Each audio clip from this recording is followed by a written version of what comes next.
Clear a paper jam in the HP ScanJet Enterprise Flow 9000 S1 and N9000 SN1 scanner series. Press the power button to turn off the scanner.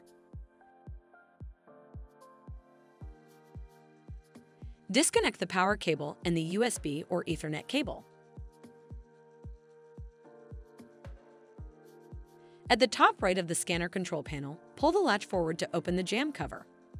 Remove any pages from the document feeder.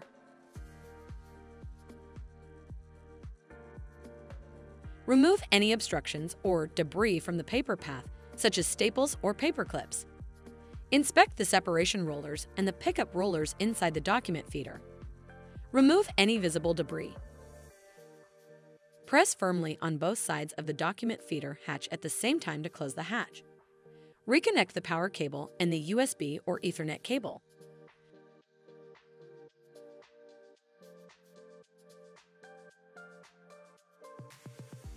Press the power button to power on the scanner. Reload the document feeder and try to scan again.